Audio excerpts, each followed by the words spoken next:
Godsgenade nog een toe, ik ben boem. En dat wordt voor geld. Poen, dat is het. Het is niet te geloven hè, wat ze voor die kinderen allemaal kunnen kopen. Hè. Maar ik denk bij mijn eigen, ik laat me niet gek maken. Voor die 2 baby's koop ik allebei in een knuffel, maar wel ieder in een eigen kleur. In een eigen kleur. Maakt dat gedoe dan? Ja, natuurlijk maakt dat gedoe. Twijn. Hè? Roze, dat is voor Tess, het meerske. En blauw, dat is voor Sam, het jongske. En als die me die nu eens fijn gaat inpakken, dan krijgt die van mij een knuffel. In wat voor kleur? De eerste gevoelens voor jongens, dat waren middelbaar sjaal. Nou, ik was al jong, maar ervan bewust dat ik een voorkeur voor meisjes had. Zoals iedereen, denk ik, zag je er heel erg tegenop om je ouders te vertellen van... Ja, ik val op jongens. Het uit de kast komen is voor veel jongeren nog vaak moeilijk.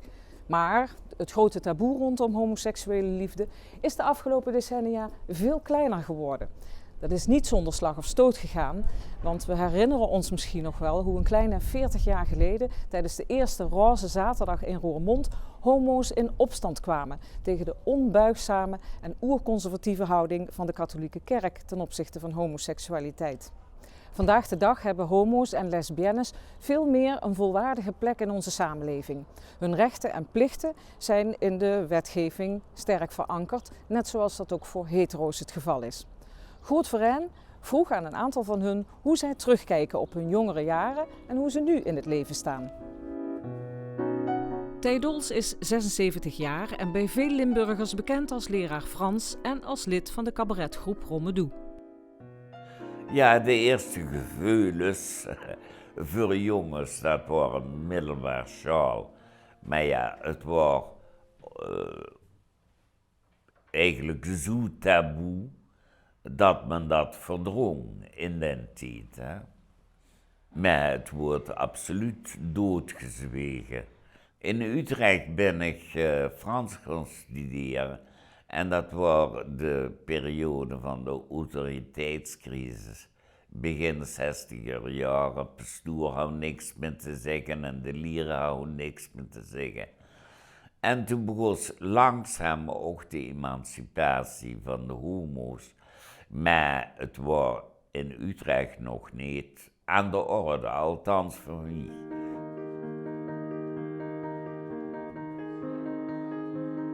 Het wordt door mezelf weggeduwd en voor de rest was er eigenlijk geen sprake van. Ook niet in de studententijd. En ik heb dus op Saint-Lamaris gewerkt, een nonnenschool van oorsprong. Maar toen was de ontwikkeling al zo, dat was eind 60er jaren, dat die beginnen niet meer zo streng kosten zijn, want die wilden dat het einde van het tijdperk was. Ik ben daar niet met onthullingen gekomen of zo, maar de reactie was in het algemeen die ik gehoord heb van, oh, dat was wel lang. Stel ik niet aan.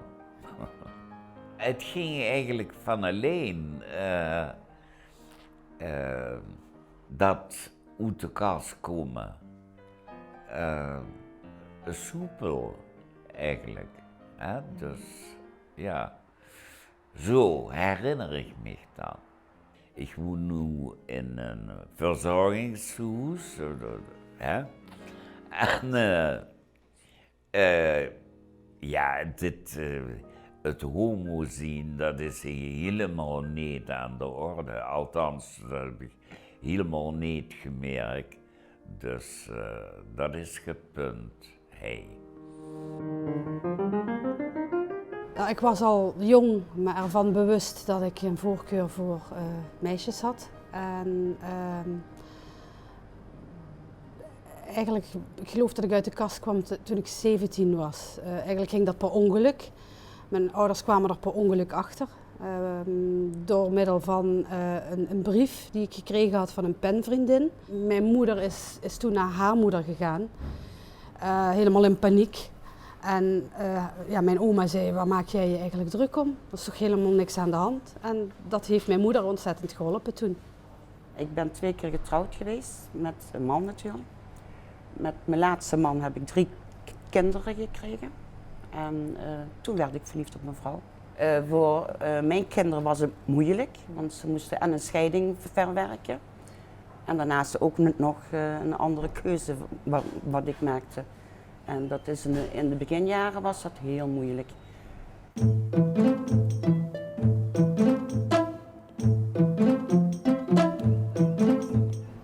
Moeilijk was dat mijn kinderen bang waren dat ze erop aangekeken werden, dat de moeder een vriendin had. Mijn zoon, toen hij met een ander vriendje ruzie had, dat vriendje tegen hem schreeuwde van en jouw moeder is een lesbo. En dat hij toen huilend binnenkwam en vertelde wat dat vriendje gezegd had. Ja, en dat zijn dan toch dingen waar je dan wel mee moet dealen. Hè?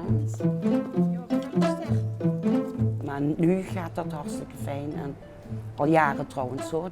Mijn relatie met de kinderen is prima. We kunnen het echt heel erg goed samen vinden. Ik vind het fantastisch, want ik heb altijd graag een gezin gewild, maar dat is er nooit van gekomen. En nu heb ik mijn gezin. Ja, en ze noemen me mama 2, dus dat is fantastisch. Als ze zelf geen probleem durven maakt, of de mid-ups, maken anderen ook geen probleem ervan, want dan is die zwakke plek weg. Hè? Nu vond ik altijd dat in Maastricht het klimaat voor homo's tolerant was. Nou, ik denk aan de mentaliteit van Maastricht. Nee. Zo gaat verloor die jongens maar. En ze is me niet lastig vallen. Wat kan die vrouw van mij een aanpas maken? En hoe die aan die poem van beurt, het sloeren. Ik ga op kamp zitten bij Sam en daarna bij Tess. En Sam, dat is de jong en Tess het meisje. Juist. Dus dan leggen we Sam op het roze papier en Tess op het blauw. Nee, want roze en blauw, dat kan niet samen. Nee. Dus dan krijg je, even loeren, Sam die krijg je de roze knuffel en Tess de blauwe. Juist. Zo. Nu heb ik een plakband en dan is het vrouwtje ook weer content. Toen ik het mijn ouders vertelde, was ik een jaar of 17. En ja, het was fruitje van de cent. Maar ik zag er wel tegenop. En als je het dan verteld hebt, dan denk je van, waarom heb ik het eigenlijk in godsnaam niet eerder verteld? Ik kom uit Amsterdam, uit een keurig burgerlijk gezin. Zoals iedereen, denk ik, zag je er heel erg tegenop om je ouders te vertellen van, ja, ik val op jongens. Ook zoals heel vaak het geval was, vinden moeders dat helemaal niet erg of roepen, och, dat wist ik al jaren. En vaders reageerden daar heel anders op. Mijn vader reageerde daarop met te eisen dat ik onmiddellijk naar een psychiater moest.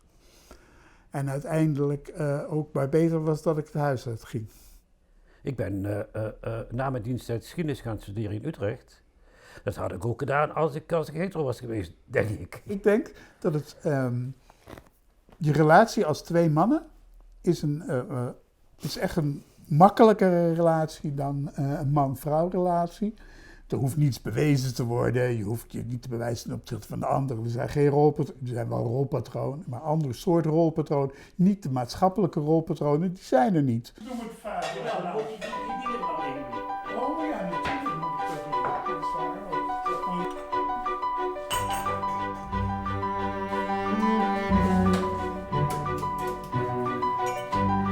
Er bestond toen nog tijd één homokroeg in Maastricht en die heette de Bagatelle op de Bredestraat. En daar heb ik Paul ontmoet. Ja. En sindsdien, dat was 78, sindsdien zijn we bij elkaar. We zijn vrij snel samen gaan wonen in Udestraten. Het dorp heeft daar wel wat van opgekeken. Dat hebben ze misschien niet allemaal gezegd, maar ze hebben het wel allemaal geregistreerd. En af en toe was er wel wat opgeschoten jeugd die langs riep en heel hard flikkers riep en op de deuren en de ramen bonkte. Maar verder, ja. Ik ben de eerste die toen gezegd heeft, we moeten toch iets doen aan de homo-emancipatie. En toen ben ik ik denk begin jaren 90 actief geworden en toen is hij vrij snel daarna ook actief geworden. Het COC heeft altijd de politiek gehad, je moet jezelf nooit verbergen. Je moet altijd overal voor uitkomen, je moet er eerlijk voor uitkomen.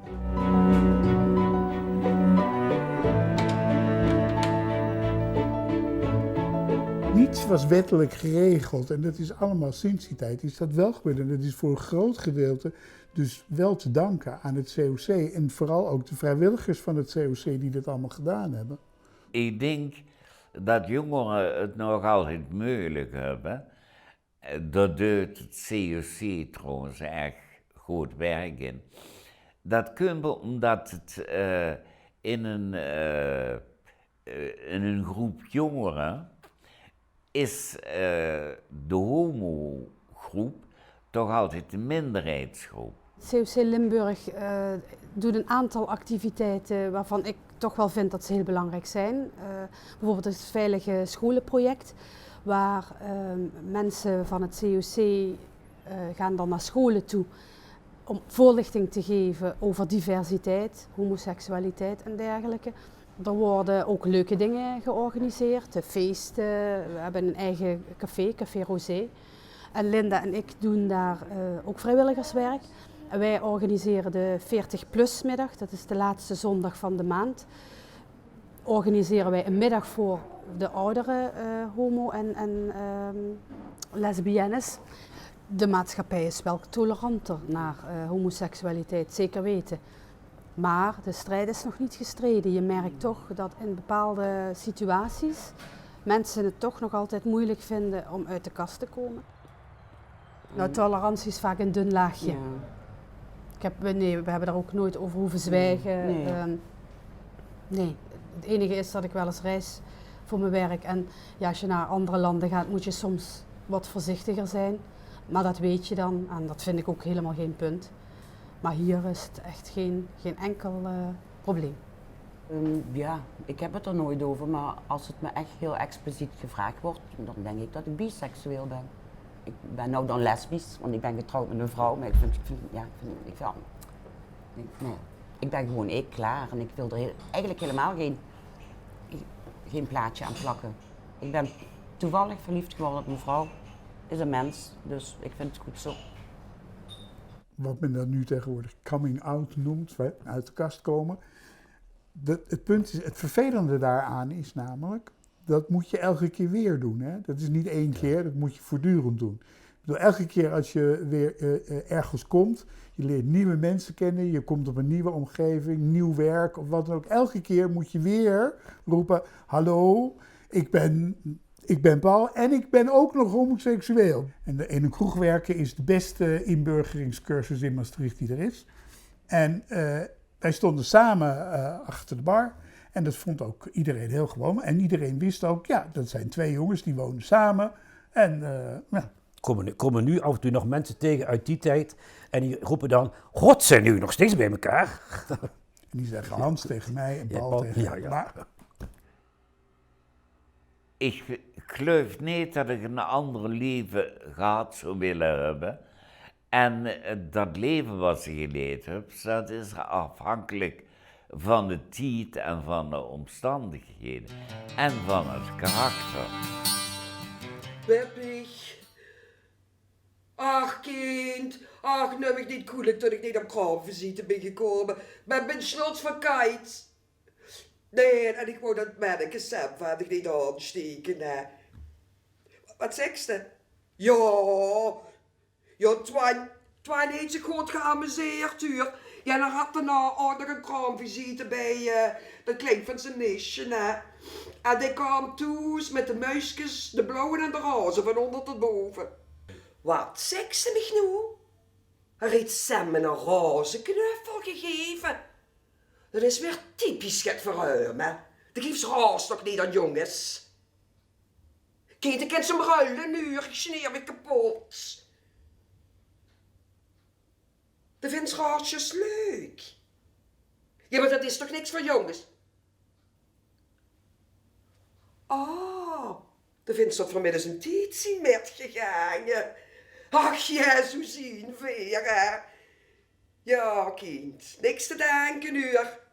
Dag.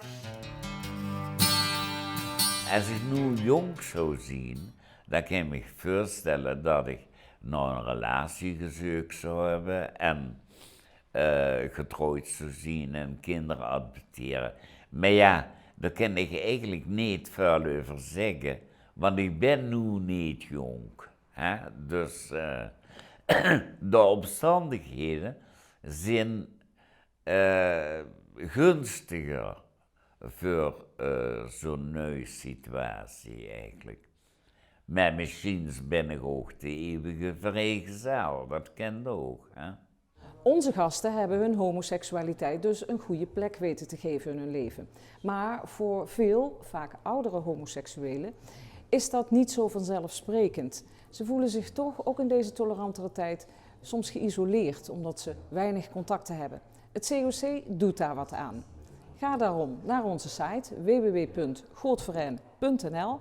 Daar kunt u namelijk informatie vinden over bijvoorbeeld het 40PLUS Café, Café Rosé waar ik hier ben, en ook over andere activiteiten die georganiseerd worden. U vindt er verder links naar interessante artikelen en naar een reportage op TV Maastricht over homoseksualiteit. Ons programma zit er weer op. We zien u heel graag de volgende keer weer.